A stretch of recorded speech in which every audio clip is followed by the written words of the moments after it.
Well, I'm going to talk about what's going on with the economy and the stock market from my perspective.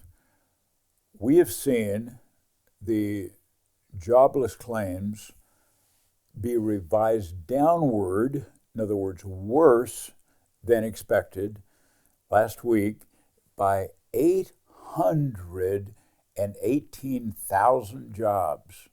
Wow, what is that? Hi, I'm Ben Reppond. Welcome to my YouTube broadcast. Today is August 27, 2024. I'm going to explain what's going on with the economy. It's going to bleed into the stock market, and as I see it from today. Every month, the Bureau of Labor Statistics, Commerce Department comes out with the jobless claims. This is what's going on in the economy related to jobs. They come out with a number. They have access to all data, the data you and I don't even have access to, and they come out with these are the jobless claims. The next month, they revise that number up or down. So throughout the year, we get current estimates with revisions. Last week, they came out with a revision on top of revisions downward. Not 100,000, 818,000 jobs, more jobless claims than the previous revisions. Revision on top of revision. To me, I look at that and I'm skeptical. I'll be honest with you. I don't trust government. I don't trust government statistics. I don't trust the blah, blah, blah from the government. And here we are again. They had stated numbers, access to all information. A month later, revised. Jobless claims are higher than expected. In other words, the number of jobs actually are lower. And then a revision on top of revisions of almost 1 million. Crazy number. So why is that? I don't know. I mean, I could speculate that they're trying to work us and give us data that isn't real for whatever reason, I don't know. But it just causes me one more time to distrust government statistics, distrust government reporting, etc. So, you may agree, you may not agree, I don't know. But that's just, that kind of number on top of revisions is suspect, in my opinion. The government is what they're trying to do. The Fed, what they're trying to do is they are trying to get to all the way down to an inflation number of about 2%. It was as high as around 9%, and they've been working it down, trying to get it down to their target of 2%. Will they do that? They might.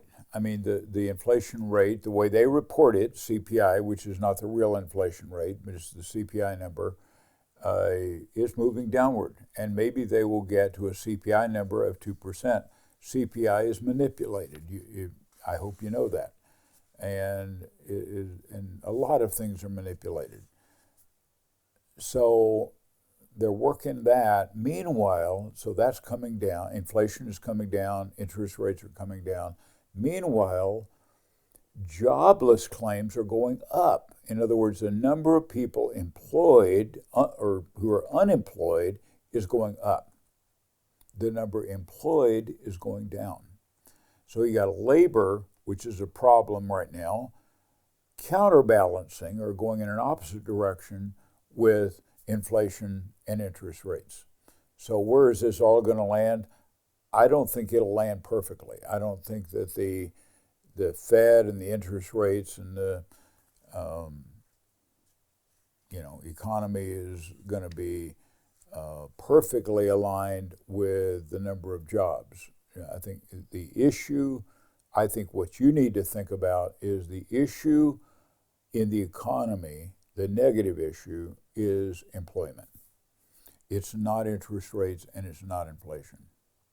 Welcome back in. A massive revision from the Labor Department shows the U.S. economy created fewer jobs than first reported over a 12-month period. That correction is in the hundreds of thousands. It's a big oops. It's fueling concerns the labor market is not as strong as previously thought. Laura Aguirre has details. It's an abrupt about-face for the U.S. labor market. Newly revised numbers released by the Labor Department Wednesday morning were stunning, showing 818,000 fewer jobs created over the 12 months leading up to March 2024 than previously reported. Data revisions are common, but not to this degree, and Wednesday's correction is the Labor Department's largest downward adjustment since 2009. Now, behind the eye-popping headline, many economists had indicated they were expecting a sizable revision, possibly up to 1 million jobs less. So Wednesday's number, while still high, did stop shy of that. And labor's data shows sectors like private education, healthcare, government, and other services adjusted up in new jobs. Overall, the revision signals a labor market that is still hiring, but at a slower pace. It's also considered preliminary and won't be finalized until February of next year. So what about the Federal Reserve's anticipated September interest rate cut many Americans are banking on to make loans and credit cards a little more affordable? Most economists agree Wednesday's revision not only cements that cut next month, but it could spur the Fed to make it deeper than originally expected. The next, I want to give you another perspective, same subject. Lena Petrova is a blogger. I think she is a CPA. And she, in my opinion, is credible. She takes the same subject and gives it her point of view. I happen to agree with her. So this is not official. This is a blogger. Take a listen.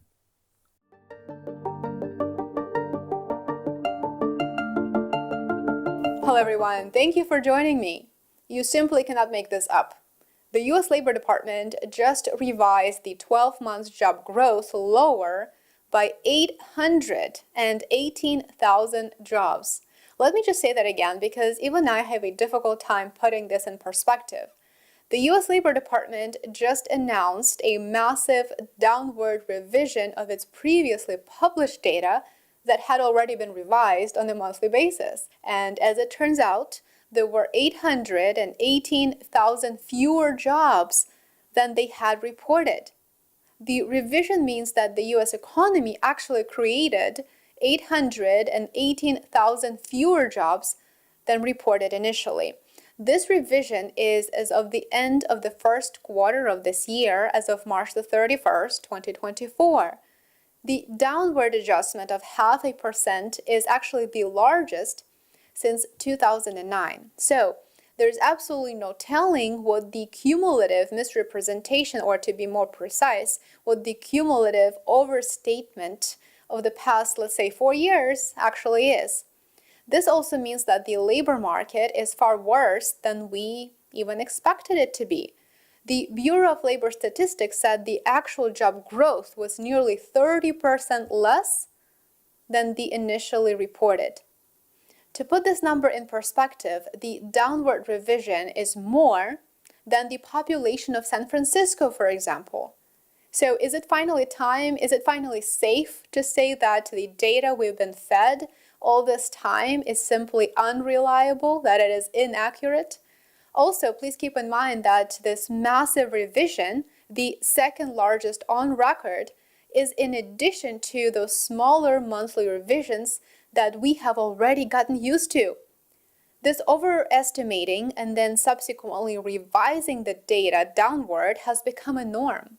First, the data is reported, and the mainstream media cheerfully applauds the resilience of our labor market and the accomplishments of Bidenomics, quote unquote. Then, when everyone has already moved on with their lives and is focused on the next big news, on the next big thing, the prior month data is revised much lower. It sounds well too familiar, doesn't it, by now? So this is very, very concerning, to say the least. And then finally, I want to give you a piece from CNBC. Steve Leisman, who is their reporter on economics. He is in Jackson Hole. This is last week. Jackson Hole, Wyoming, for the conference from the Fed and the economic people. He is reporting on behalf of CNBC. I oftentimes don't agree with Steve Leisman. I also don't agree this time with Steve Leisman. But he is trying to take this jobless claim number and put a spin on it. So and that's where I think you and I have to be careful, is that the media, and let's just say Steve Leisman or CNBC or whoever, all of media is trying to spin things for their particular purpose.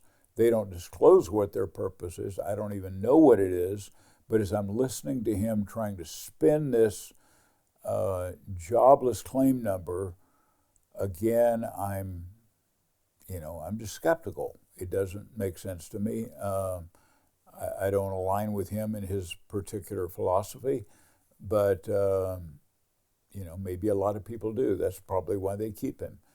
But anyway, my only point to you is I want to give you this, but I want you to look at it from the standpoint of spin. This looks like spin to me. And so I look at all media. I don't just play you things from other people just because they're interesting. I look at them as things I agree with or don't agree with. And if I don't agree, like on this one, I don't completely agree, I'm going to say that. So anyway, take a listen to Steve Leisman reporting from Jackson Hole, Wyoming. Let's now turn to the next big catalyst for the market. Fed Chair Jerome Powell set to give a high-stakes speech tomorrow morning from Jackson Hole. Our own senior economic reporter Steve Leisman is there live, and he joins us now with more. Steve, what's going on? Hey, Frank. Good afternoon there. After yesterday's minutes, a big downward revision in jobs and commentary from Fed officials here, the market is positioned ahead of that Jackson Hole speech by the Fed chair confidently for a September rate cut and a series of cuts to come. But there are substantial questions. Maybe some get answered tomorrow by the Fed chair. Among them, 25 or 50 in September. Is the market too dovish in its outlook for 100 basis points of rate cuts? And how much underlying economic weakness or strength is there? Which gets to the issue of how far from neutral is the Fed and does it need to be? Philly Fed President Patrick Harker telling us this morning that he sees methodical cuts coming. Kansas City Fed President Jeff Schmidt saying, is room to consider where we go from here. A little, maybe more hawkish or less dovish than the others. And Susan Collins saying to Fox Business News, the Fed is in a healthy position to respond. That's an important point there if that's right. All Fed officials say the data is going to help them figure out the pace and the amount of cuts, whether they can take their time getting there to neutral or end up having to hurry, Frank. So it's all about how well positioned the Fed is for whatever the outcome is when it comes to the data, Frank. So I saw this.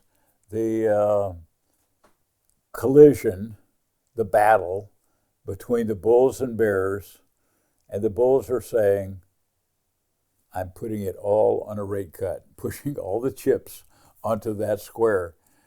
They're betting they're going to get a rate cut. And I think the bulls are actually betting they're going to get a 50-point basis cut. We don't know. There's a lot of speculation around 25, 50, or maybe even more than 50, and then future rate cuts and what are the comments around that. So, but the market in the last couple of weeks has done very well. It's done a nice recovery. We participated in that. I'm glad for that. But, you've got, is that going to continue? Here's the thing. I want to say this. The traditional financial advisor will tell you in so many words. They won't say it this way, but this is the way I will say it. Your money and the market is going to the moon indefinitely. They would never agree to that in writing, but the way they talk is you're going to get there. The market's going to go up. Yeah, there will be a correction. Don't worry about it. Stay invested. It'll go up. What they don't talk about is reality. Reality is the market does do that, and then it crashes. It collapses. And I'm not a traditional financial advisor. I don't agree with that thinking. because when I look at history, I say in the last 220 years, all the way back to 1800, there have been about 22 collapses, about one every 10 years. Some are spaced further apart, some are closer together, but on average, about once every 10 years, the market collapses. It's been about 15 or 16 years since we've had a collapse, so in my opinion, we're overdue. I don't know what's going to happen this year, next year, the year after. I just don't know. But I will tell you that I do believe in cycles. And if you do believe in cycles, you believe in long bull markets and collapses. And if you do, then you've got to think about how you're going to deal with that. I have my own method for dealing with that, but the traditional financial advisor, traditional media, they don't. They want you to keep invested all the time because that's how they make money. And they're taught that. They're taught, keep your money invested all the time. And they have all their rationale for why they believe it. But when you look at history, and you've seen it, you look at these huge collapses and you go, wow, do I really? Yeah, eventually, over years, I mean, it does eventually correct. But you say, do I want to go through that? And I will enjoy the rebounding from that. But do I want to go through that kind of collapse, the 30, 40, 50% or more collapse? You want to lose that much of your money because you buy into a traditional philosophy? I personally don't. So if you do, I hope you do well. But that's not what I believe. So that's why the bulls are saying in this cartoon, I'm putting all my chips on a rate cut, because hopefully their hope is that will help the bulls. And because I'm invested right now, I agree. I hope it does help the bulls. So my 2 cents worth.